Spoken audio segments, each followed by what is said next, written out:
العالمين، والصلاة والسلام على رسول الله وعلى آله وصحبه ومن اهتدى بهداه. أما بعد، فقد انتهينا بفضل الله تبارك وتعالى عن الكلام فيما يتعلق بالزكاة. تكلمنا عن الزكاة وانتهينا منها في كتاب عمدة الفقه. وطبعا تكلمنا عن الزكاة الواجبة وفضل الصدقة صدقة التطوع. أنتم تعلمون فضلها، وردت أحاديث وآيات في فضل صدقة التطوع، والمسلم ينبغي أن يكون له شيء من الصدقات التطوعية من أجل أن يعود نفسه على الإنفاق أولا، وثانيا من أجل سد حاجات إخوانه، وثالثا من أجل الوصول إلى رضا الله عز وجل، فإن الصدقة تطفئ غضب الرب. وتعلمون أن الله تبارك وتعالى يتقبل صدقة الإنسان بيمينه ويربيها له، حتى كما يربي أحدكم فلوة، يعني كما يعطيه الإنسان بالمهر الصغير حتى يكون فرس كبير ينتفع به، كذلك أيضا الله سبحانه وتعالى من فضله وكرمه يقبل من الإنسان النفقة ولو كانت قليلة ويربيها له حتى يجدها أجر كبير عند الله عز وجل. ولذلك لا تبخلوا على أنفسكم بالصدقات ولو كانت قليلة، كل على حسب حاله، خصوصا في مثل هذه الأيام التي تعلمون فيها البلاءات المتابعة على كثير من بلاد المسلمين، كثر فيها الفقر وكثرت فيها الحاجة، ولذلك الإنسان كما قلنا ينفق ولو قليل، ورب يعني قليل سبق كثير بالإخلاص، رب ريال سبق مليون ريال. ربما ينفق إنسان مليون ريال من أجل المباهاة والمفاخرة، ليقال كريم ليقال منفق، فلا يكسب أجر بذلك. وآخر يدفع ريال واحد ولكنه مخلص لله عز وجل، فيكون له أجره وثوابه. وتعلمون كيف دعا النبي صلى الله عليه وسلم أصحابه بالإنفاق في جيش العسرة، فكان بعضهم يأتي ملء كفه طعام ويأتي ويضع. يعني ماذا سنفعل ملء كفه طعام؟ لن ينظر إلى قلة ما سيدفع، لكن هذه هي حيلته، أراد أن يساهم بشيء ولو كان قليل فجاء به. ولذلك كما قلنا لو أن الإنسان يعني ساهم ولو بالقليل، القليل هذا قد يكون عظيم عند الله عز وجل، والقليل مع القليل يكثر. يعني لو أن كل إنسان منا مثلا، نحن ألسنا مليار مثلا، يقول مليار مسلم، لو كان مثلا نحن 10 مليون مسلم، لو كل واحد منا دفع ريال كثير؟ ليس كثير، ريال واحد فقط، كم سيكون عندنا؟ 10 مليون ريال. فقليل مع قليل يكثر. ولذلك لا ينظر الإنسان إلى قلة المال الذي سينفقه، ولكن ينظر إلى الأجر العظيم أولا، ثانيا ينظر كذلك إلى إخلاصه، هل هو مخلص في هذا أم لا، ثم يعني يكون مبلغ قليل لكن مستمر. يعني كما قلنا ينبغي أن أعود نفسي أن يكون عندي مبلغ ولو كان قليلا شهريا من أجل أن أنفقه في سبيل الله. هذا إذا كان الإنسان يعني ليس عنده التزامات واجبة يعني تغطي ماله. أما من كان عليه نفقات واجبة تستوفي المال كله لا يبقى معه شيء، فهذا معذور. لكن يبقى عندي زيادة، طبعا مثلا الزيادة مثلا عندي 100 ريال مثلا، لو أخرجت منها 10 ريال هل تعتبر هذه كثير؟ ليست كثير. فبالتالي ما قلنا أخرج 100، وفر 90 وأخرج 10، وفر 95 وأخرج 5. يعني لو كل شهر سأخرج 5 ريال فيصبح يعني في السنة كم؟ في 10 أشهر 50 ريال، في السنة 60 ريال، يعني لا بأس بها، هذا في السنة كاملة. المهم كما قلنا أن أعود نفسي على قضية الإنفاق. هذا ما يتعلق بالكلام على الزكاة.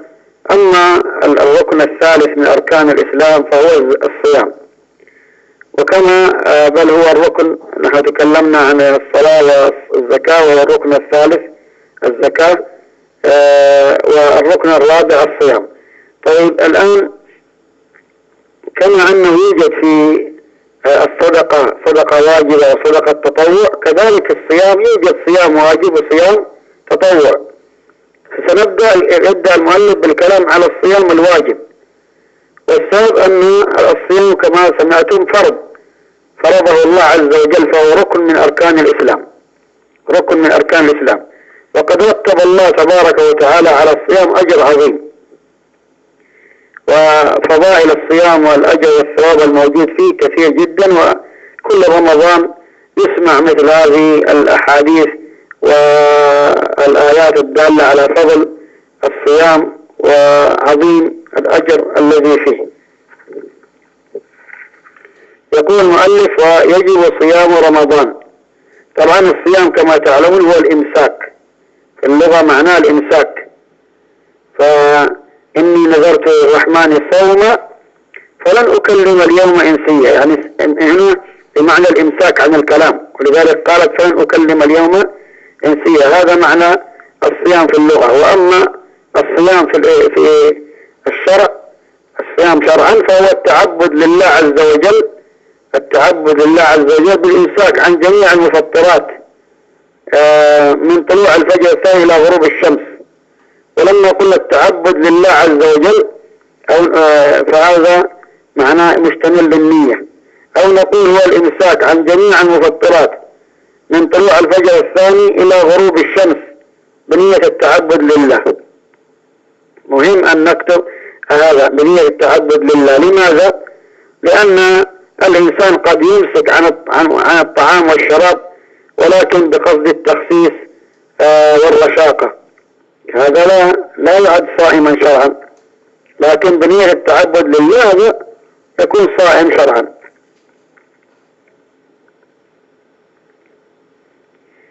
فهذا معنى الصيام في اللغة ومعنى الصيام في الاصطلاح. يقول ويجب صيام رمضان. إذا لا يجب على الإنسان الصيام إلا رمضان. طيب أليس هناك صيام واجب؟ يوجد أنواع من الصيام الواجب لكنها بأسباب من الإنسان. أما صيام واجب هكذا بغير سبب من الإنسان، وإنما إذا جاء زمن معين وجب عليه الصيام، هذا رمضان فقط، رمضان فقط.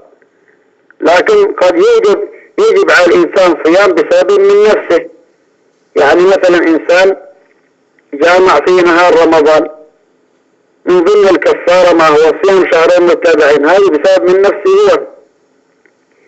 حلف وحنث، من ضمن الكفارة صيام 3 أيام، إذا هذا واجب لكن بسبب من نفسه.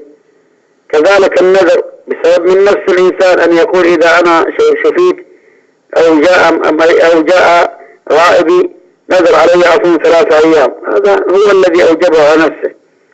أما شيء واجب ابتداء على الإنسان فهو رمضان فقط. ويجب صيام رمضان على كل مسلم، ورمضان كما تعلمون شهر رمضان. وهل يصح أن أقول رمضان بدون شهر؟ طبعا نعم، من العلماء من كره هذا وقال لا يكره أن يقال رمضان بدون شهر رمضان. قال الله قال شهر رمضان الذي أنزل فيه القرآن، لكن هذا كلام غير صحيح. قد ورد كما قال النبي صلى الله عليه وسلم: من صام رمضان إيمانا واحتسابا، ما قال شهر رمضان. وبالتالي الصحيح أنه يجوز للإنسان أن يقول رمضان ويجوز أن يقول شهر رمضان.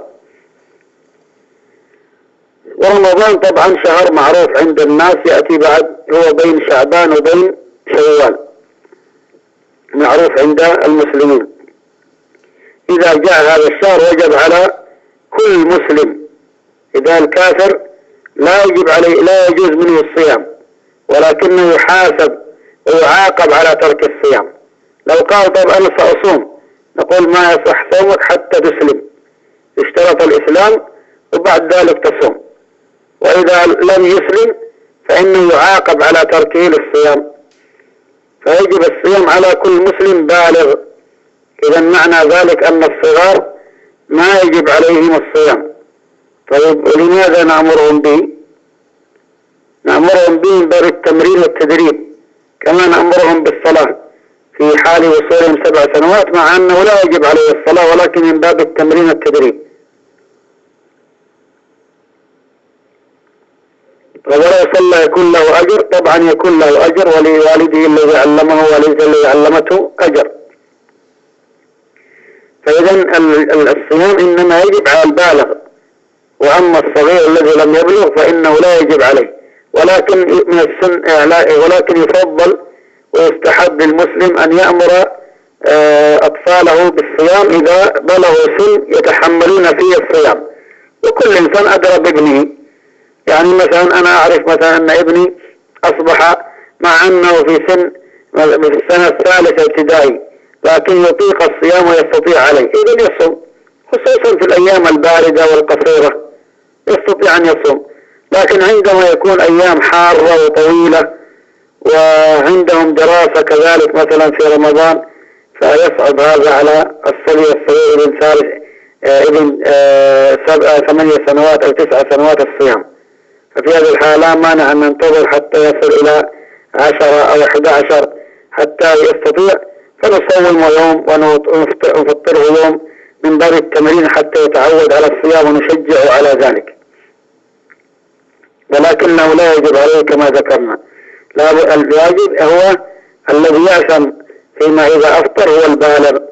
قال عاقل. وهنا ينبه أن بعض النساء للأسف الشديد تبلغ ولا تخبر أهلها بذلك، تستحي مثلا من أهلها فلا تخبرهم أنها بلغت، ويتعاملون معها على أنها صغيرة فلا يأمرونها بالصيام ظنا منهم أنها لا زالت صغيرة، وهي تعرف أنها قد بلغت، إذن هذه آثمة على ترك الصيام. فيجب على المسلم أن يفهم هذا، أنه إذا بلغ سواء كان ذكر أو أنثى وجب عليه وجوبا أن يصوم، ولا يجوز أن يترك الصيام ويتساهل فيه. إما يؤسف له أنه جاء أذكر في سنة جاء رمضان في سنة من السنوات كان في اختبارات للطلبة، يعني للأسف الشديد نسمع قضايا تحزن حقيقة عندما نسمع طلاب كانوا يفطرون في رمضان من أجل المذاكرة وهم في الثانوي بالغين، وبعضهم في الجامعة يفطر يقول لأن لا أستطيع أن يعني أذاكر وأختبر وأنا جائع، فيفطر كله من أجل ماذا؟ من أجل الدنيا. يعني وقع فيه كبيرة من كبائر الذنوب، ترك ركن من أركان الإسلام كله من أجل النظر إلى الدنيا. ولو سألت أي أعظم الدنيا والآخرة قال الآخرة، لكن عند التطبيق العملي الدنيا مقدمة على الآخرة، هذا لا يجوز شرعا. يجب أن يصوم المسلم ولو تدنت درجاته، الدرجات في الآخرة أعظم من الدرجات في الدنيا.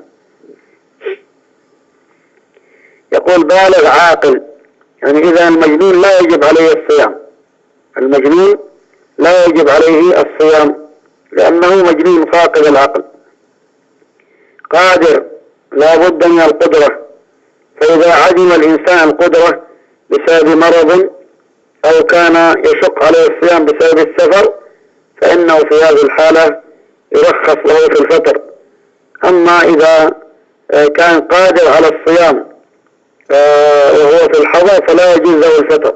طب يشق عليه نقول له ما دام أن مشقة محتملة فلا إشكال، هذا هو الذي من أجله سمي التكليف تكليف، لأن فيه مشقة، لكن مشقة في حدود الطاقة. أما الإنسان إذا صام سيموت جوعا أو أنه سيتلف عضو من أعضائه فهذا نقول له لا مانع أن تفطر.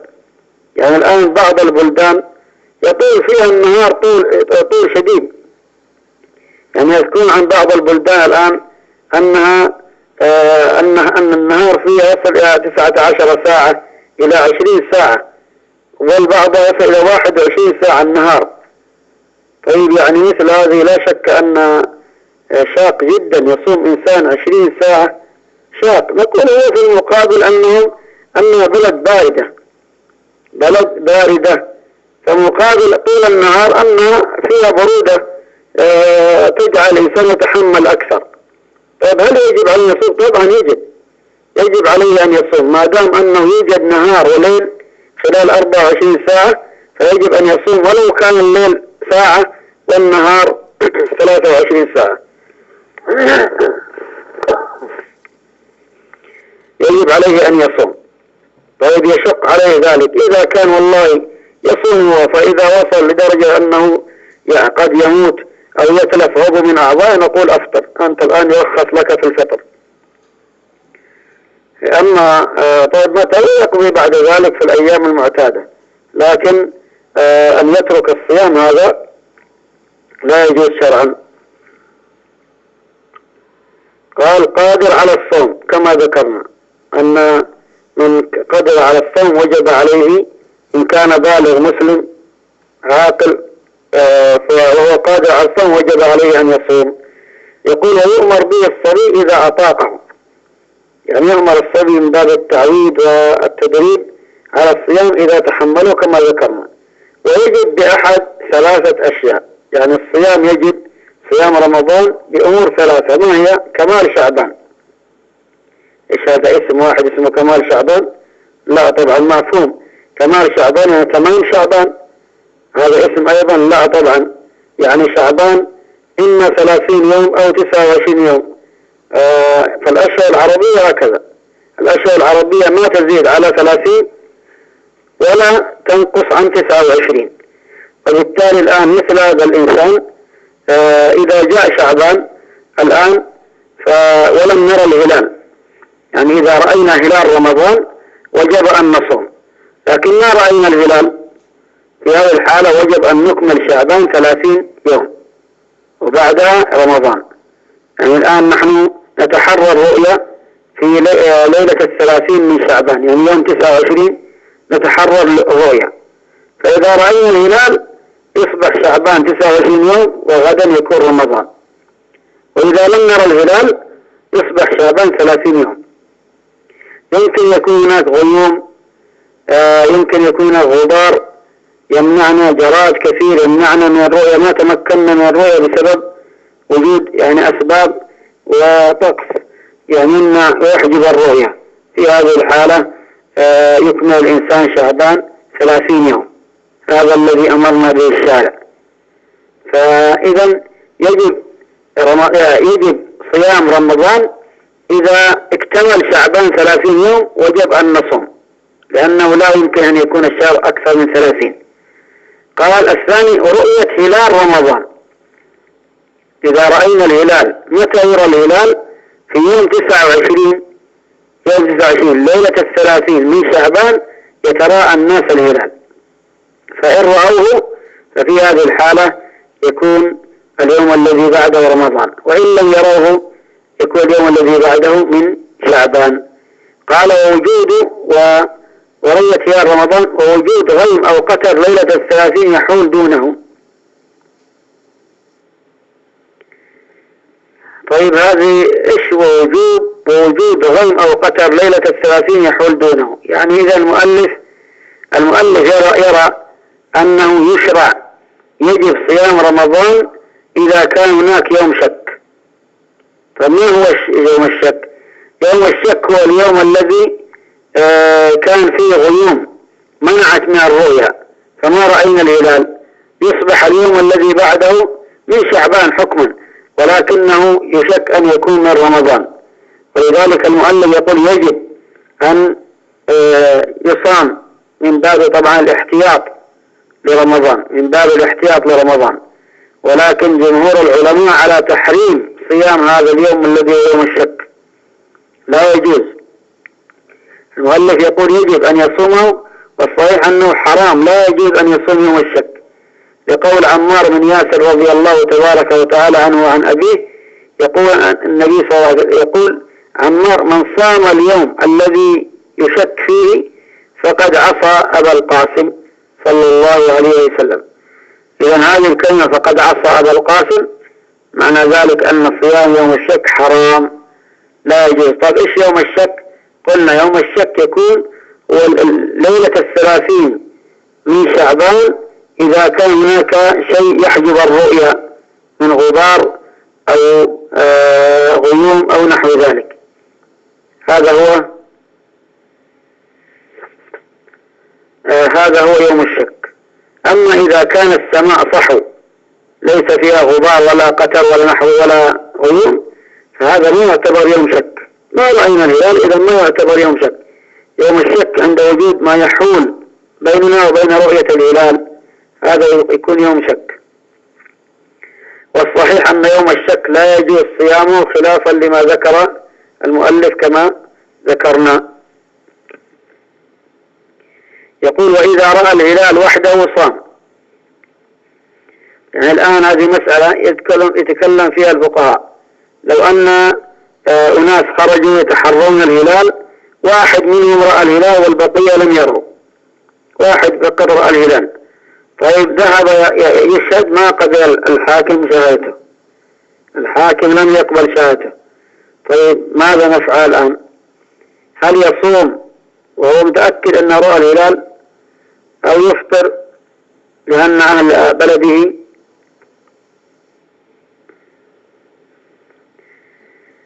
لأن أهل بلده سيكونوا مفطرين، فهل يفطر مثله مثل الناس أو يصوم لأنه رأى الهلال؟ ظاهر قول النبي عليه الصلاة والسلام صوم لرؤيته وأفطر لرؤيته يدل على أنه يجب عليه أن يصوم. وقول النبي عليه الصلاة والسلام صومكم يوم تصومون وفطركم يوم تفطرون هذا يدل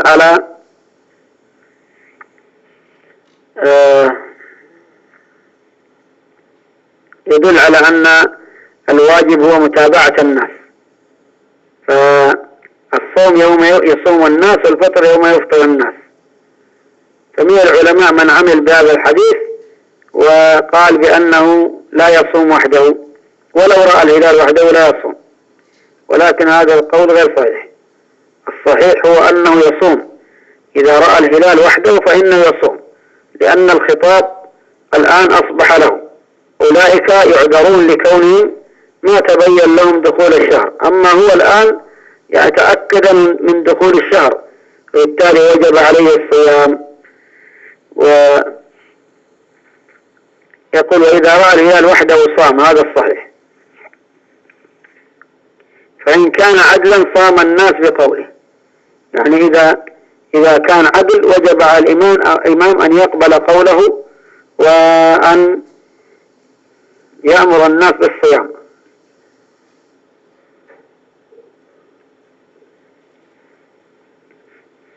هذا إذا كان هذا الرجل عدل. أما إذا رد الحاكم شهادته فلا يصوم الناس ولكن يصوم هو لأنه شاهد الهلال. وهل يكفي عدل واحد؟ نعم، كل الشهور لا بد فيها من 2، حتى شهر شوال لا بد من 2، لكن في دخول رمضان يكفي شاهد واحد على الصحيح، يكفي شاهد واحد على الصحيح. يقول ولا يفطرون إلا بشهادة عدلين.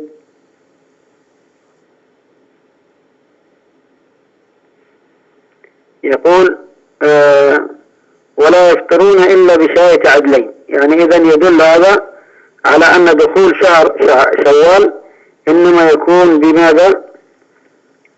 بشهادة عدلين. قلنا أن جميع الشهور ما تدخل إلا بعدلين، إلا شهر رمضان فإنه يدخل بشهادة عدل واحد.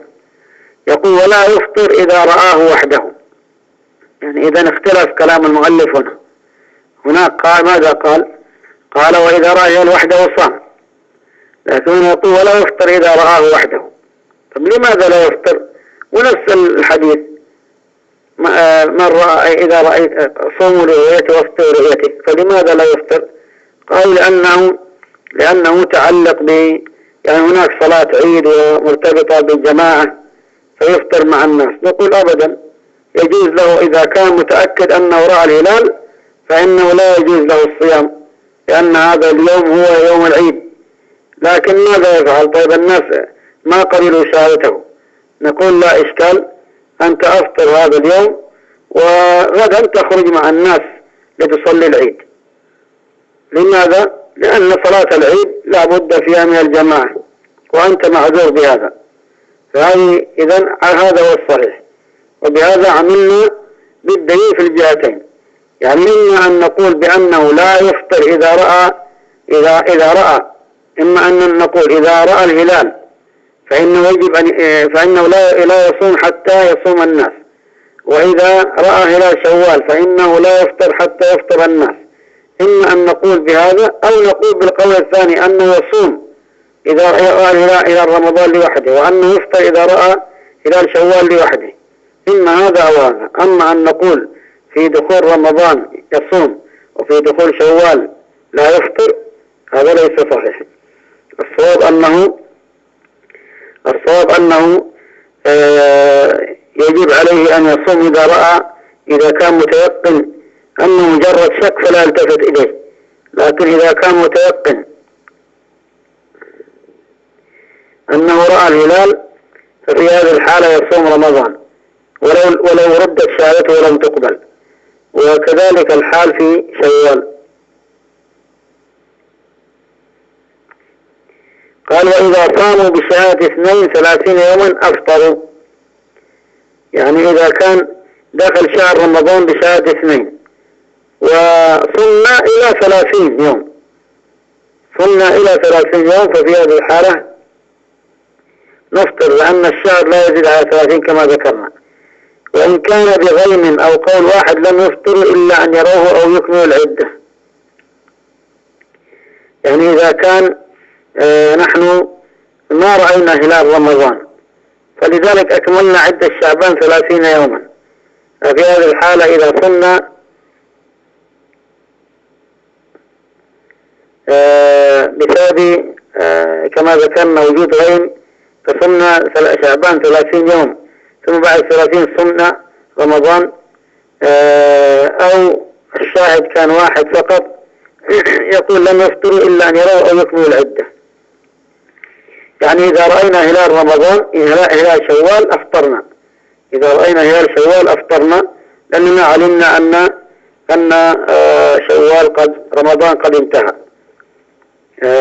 وإذا لم نرى هلال شوال ففي هذه الحالة ماذا نفعل؟ في هذه الحالة نكمل عدة شعبان 30 يوما. طيب لو حصل خطأ لسنا مكلفين إلا بما أمر الشرع، لأن دخول رمضان على الصحيح ما يدخل بالحسابات الفلكية وبالتقاويم، إنما الصحيح الشرعي هو أن نتراءى الهلال، إما أن نرى الهلال وإما أن نكمل شعبان 30 يوما، هذا هو الحكم الشرعي. وأما الحسابات الفلكية وتحديد رمضان من البداية كما تلاحظون الآن في التقاويم، رمضان محدد مسبقا، رمضان معروف من الآن في التقويم، معروف رمضان متى سيكون، هذا ما يعتمد عليه. الواجب أن نعتمد على الرؤية، لا نعتمد على الحسابات الفلكية. فإذا كنا لم نرى هلال شوال ففي هذه الحالة نكمل رمضان 30 يوما.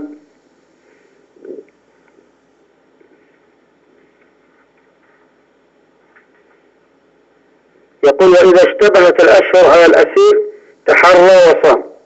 يعني إنسان مثلا أسره الكفار، إنسان حصلت معركة بين المسلمين والكفار فأسروه، أو أنه يعني في بلاد الكفر سجن فمسجون لا يدري، طبعا في السجن كفار فلا يعرفون رمضان ولا يدرون عنه. طيب هذا الإنسان كيف يعرف رمضان وهم أناس يعني حتى تاريخهم مختلف عن تاريخنا؟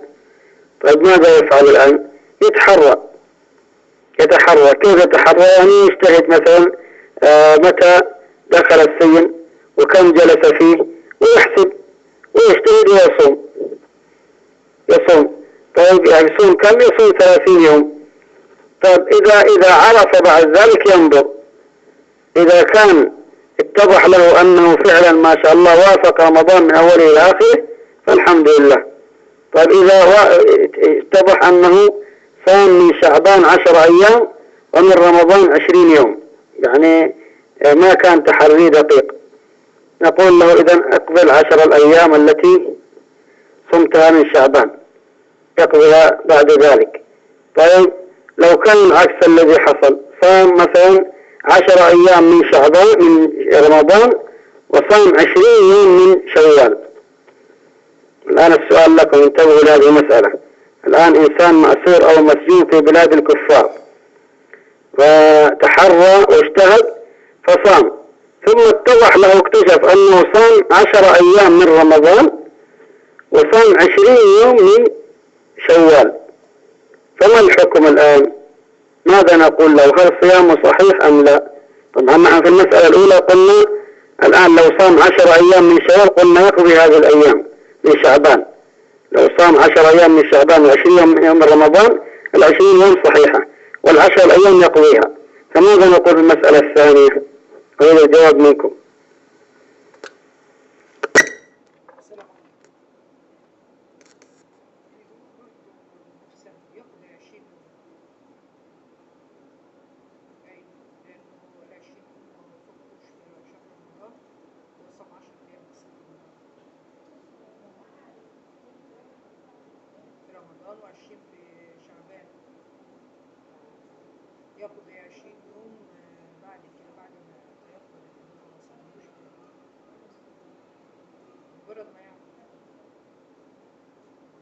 مثلا عرف هو في شعبان في شهر شوال بعد ما رمضان انتهى يقضيه، اما لو عرف هو في رمضان يكمل بقية رمضان، او عرف في اي وقت في السنة يقضيه.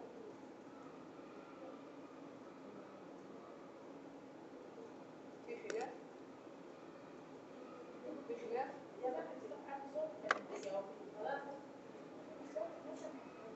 لا ما فيش خلاف.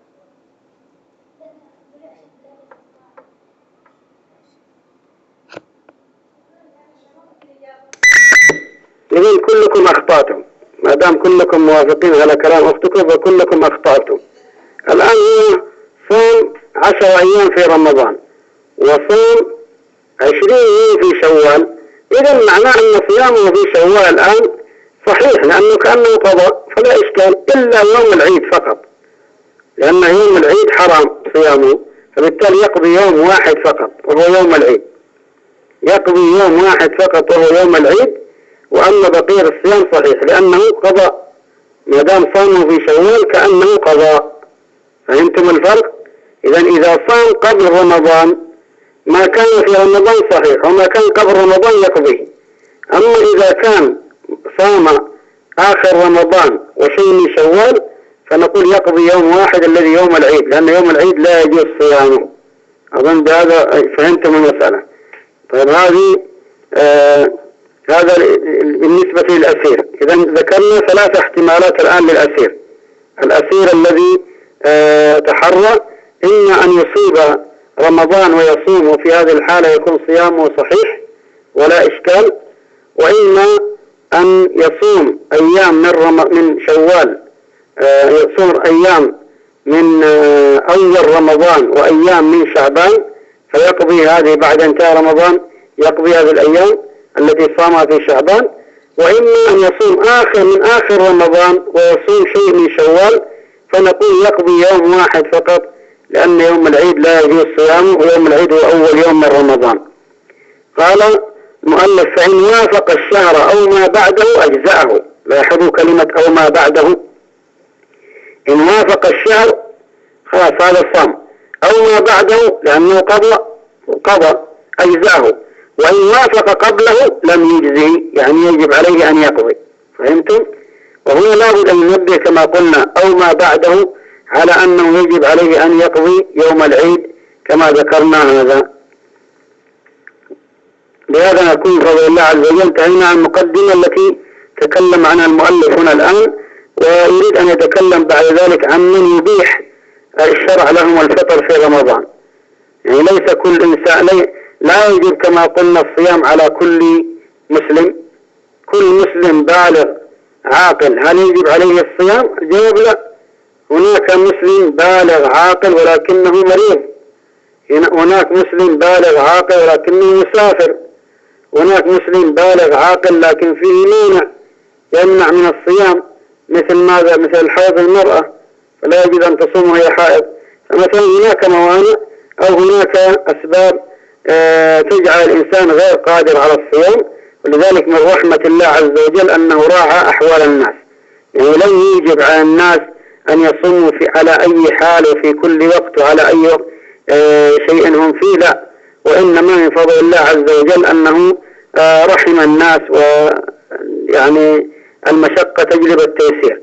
فرخص المسافر، مع أن السفر في هذه الأيام في الغالب أنه مريح، لكن من رحمة الله أنه رخص المسافر أن يفطر ولو كان وسائل السفر مريحة، لأن السفر وإن كان وسائله مريحة إلا أن السفر متعب ومقلق للإنسان حتى لو كان وسائله مريحة.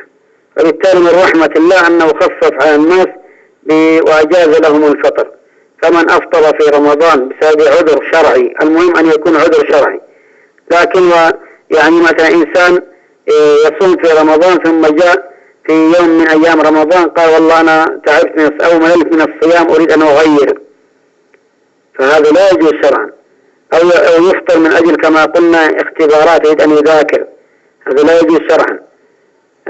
أو لأي سبب ليس شرعي، فهذا التساهل هذا لا يجوز شرعا. للأسف كثير من المسلمين في كثير من بلاد العالم الإسلامي لا يصومون، هذا غريب جدا. يعني فضل الله في هذا البلد أكثر الناس الحمد لله يصومون حتى الفساق، يعني يوجد مفطرين لكن قليل، لكن بعض البلاد الإسلامية للأسف الأكثر مفطرين، يعني حتى أن المطاعم مفتوحة، يعني الناس في نهار رمضان ما تشعر أنك في رمضان.